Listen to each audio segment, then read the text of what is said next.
Teníamos que esperar a que llegara. Hacemos contacto en este momento con Alejandro Cano, ingeniero químico y ambiental, analista independiente de datos de la pandemia. Alejandro, ¿cómo estás? Un gusto saludarte. Muy bien, Paco, buenas noches. Mucho gusto en saludarte. Gracias. Déjame parafrasearlo, hacía yo hace un momento con el diputado Héctor Jaime, y lo quiero hacer también contigo. A ver, cuando ves las barbas de tu vecino cortar, pues la frase dice, pon las tuyas a remojar. Lo que está viviendo Estados Unidos con hoy, que reportó 1 millón de contagiados, ¿qué nos puede decir a México? Sí, Estados Unidos nos lleva 2 semanas de ventaja en la llegada de la variante Omicron. También lo que hay que reconocer es que Estados Unidos detecta una proporción mucho más alta de sus contagios que México. O sea, en México lo que tenemos es un sistema de vigilancia epidemiológica que no pretende capturar todos los casos. Sabemos que el año pasado solamente detectaban 1 de cada 30 casos. Por los estudios que hicieron tanto el Seguro Social como el Instituto Nacional de Salud Pública. No han vuelto a repetir esos estudios, pero no hay razón para suponer que la detección haya mejorado. Entonces, cuando nos dicen que hoy hubo 40,000 casos nuevos detectados en México... 44,000, que es peor. Sí, hay que multiplicar por 30. O sea, hoy hubo realmente alrededor de 1.2, 1.3 millones de contagios nuevos en el país. Wow, es verdaderamente impactante. ¿Qué podemos esperar? O sea, bien acabas de hacer mención del tema del conteo de cifras, pero por el otro lado, comparando a Estados Unidos con todas las vacunas que quiere, todas las pruebas que quiere, la disposición del gobierno, aunque no la disposición de muchos de los ciudadanos que no se han querido vacunar, y tal vez ese ha sido el mayor problema. Pero en el caso de México, faltan pruebas, faltan vacunas o caen a cuentagotas. ¿Qué esperar? Yo me estoy guiando mucho por lo que está pasando en el estado de Nueva York, porque fue el estado por donde entró la variante Omicron en Estados Unidos. El estado de Nueva York, de hecho, tiene una proporción más alta de su población vacunada que México. El estado de Nueva York tiene el 73% de su población con el esquema completo, mientras que en México solamente es el 56%. Y en este momento, en el estado de Nueva York, hay más personas en el hospital que en su segunda ola, cuando todavía no habían empezado a vacunar. Es cierto que el número de personas intubadas todavía no es tan alto como en la segunda ola. O sea, sí parece que la variante Omicron tiende a no requerir tanta intubación. Pero, por ejemplo, el número de defunciones en los hospitales de Nueva York, ya el día de hoy, ya iguala las defunciones que tuvo Nueva York en su segunda ola antes de que empezaran a vacunar. Entonces, no hay que despreciar la capacidad de la variante Omicron de mandar gente al hospital y de causar defunciones, porque aunque pudiera ser quizá 20%, 30% menos grave, menos letal, es mucho más contagiosa. Entonces, si tenemos 10 veces más de personas contagiadas y es a lo mejor 30% veces menos letal, pues es un montón de personas que van al hospital y que están en riesgo de morir. Esta cuarta ola, de acuerdo al análisis que estabas haciendo ahorita, esta cuarta ola, ¿como para cuánto tiempo más deberemos soportarla? En Sudáfrica duró más o menos un mes, aunque ya la bajada en Sudáfrica no es tan pronunciada como había ocurrido al principio. Uh-huh. El siguiente lugar donde siguió esto fue Inglaterra, empezando por Londres. Parece que ya empieza a bajar Londres, y también guiándonos por lo que pasó allí, estamos hablando también de un mes, 6 semanas, y yo supongo que pasará algo similar en la Ciudad de México.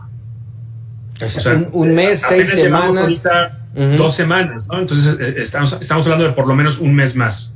Wow. Y esto, a ver, porque aquí yo creo que el interés, Alejandro, es cómo transmitirle a nuestra audiencia la urgencia, la situación crítica que estamos viviendo. En Sudáfrica ya mencionaste el tema, yo menciono el caso de los europeos, Francia con momentos de contagios sobre los 500,000, Alemania sobre los 600,000 contagios diarios, Estados Unidos que hoy llegó al 1,000,000.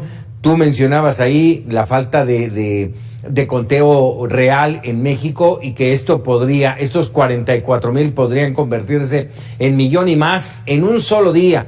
¿Cómo hacerle entender a nuestra audiencia el momento que se está viviendo? Sí. A ver, la cifra que yo le doy mucho seguimiento de la que publica el gobierno de México es la cifra de casos activos estimados. ¿No? Que ellos cuentan cuántas personas iniciaron síntomas en los últimos 14 días. Es correcto. En su sistema de vigilancia epidemiológica, que sabemos que cuenta uno de cada 30 casos. Esa cifra ahorita es de 222,000. Si lo multiplicamos por 30, más o menos son 7, 8 millones. O sea, en este momento, una de cada 15 o 20 personas en México es portadora activa del virus. Entonces, es lo que hay que tener mucho en cuenta. En este momento, una persona entra a un lugar donde hay más de 15 personas y tiene prácticamente asegurado que en ese lugar hay partículas de virus en el aire siendo exhaladas por alguien.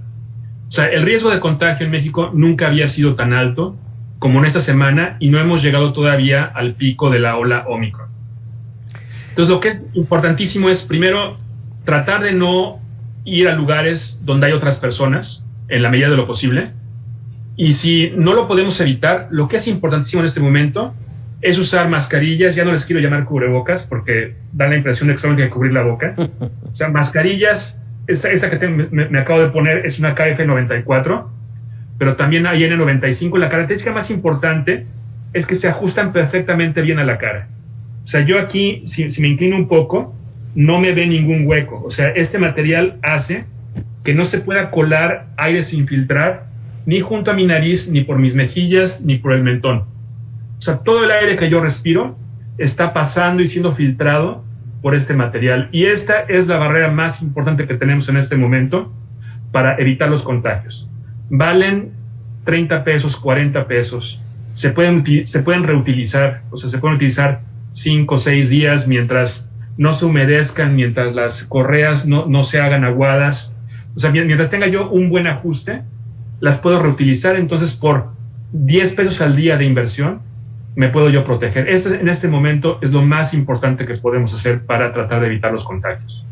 Y es tan importante esto que acabas de mencionar. Me lo puse justamente igual por la misma intención de que la gente nos lo vea, que vea que no hay fisuras, sí, por donde puede entrar.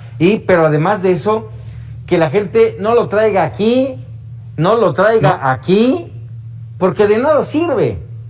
De nada sirve, esto es un filtro. Esto es lo que está haciendo. O sea, yo entro a un lugar en este momento en México donde hay más de 10 o 15 personas y tengo asegurado que hay partículas con virus flotando en el aire. Entonces, de lo que se trata es de no respirar esas partículas porque además se me van a lo más profundo de los pulmones. Entonces, la protección que yo tengo es este cubrebocas, que es un filtro. Pero si yo tengo, o sea, este material da cierta resistencia al paso del aire. Si yo tengo un hueco, el aire se va a ir por donde no tiene resistencia. Entonces, si yo tengo esto guango, mal puesto, pues la mitad o más de la mitad del aire que estoy respirando se va a meter sin filtrar y ya no importa que mi mascarilla sea N94, N95, N99, la convertí en una N40, N50 porque la mitad del aire está entrando sin filtrar. Y es lo que hay que enseñar a la gente, sobre todo si usan el transporte público, si trabajan 8 horas al día en un lugar donde están dando atención a clientes y entran y salen personas. Protéjanse, protejan no respirando los virus de otras personas, y la manera de hacer eso es utilizando una mascarilla de calidad N95, KF94, KN95, que le ajuste bien a la cara y que no le deje ningún hueco. Si utiliza usted anteojos, que no se le empañen los anteojos. Es una manera también de revisar que también sellada está la mascarilla. Así es. Alejandro, déjame por último, ya que mencionaste todo esto que es tan importante, ¿de quién es la responsabilidad en este momento de evitar el contagio? ¿De la autoridad o de la sociedad? No, yo creo que ya a estas alturas creo que tenemos que estar ya habiendo entendido que ya es de la sociedad. O sea, la autoridad ha dejado muy claro que su política es simplemente de ofrecer vacunas y que una vez que las vacunas estuvieron disponibles, decidieron que no iban a hacer ninguna cosa adicional más que vacunar. Pero sabemos que la variante Omicron evade vacunas. O sea, el presidente de la República con infección previa, esquema completo, y refuerzo, de todas maneras se contagió, porque la variante Omicron tiene ciertas mutaciones que hacen evadir las vacunas. Entonces no es suficiente estar vacunado, no hay que confiarse por estar vacunado, no hay que confiarse por tener la dosis de refuerzo. Obviamente las vacunas y los refuerzos ayudan a que si uno se infecta, la infección sea menos grave, pero no evitan por completo ni la enfermedad, ni la hospitalización, y en algunos casos tampoco evitan la muerte. O sea, disminuyen el riesgo, pero no lo quitan. O sea, es un cinturón de seguridad, pero no por traer el cinturón puesto vamos a andar a toda velocidad exponiéndonos a chocar.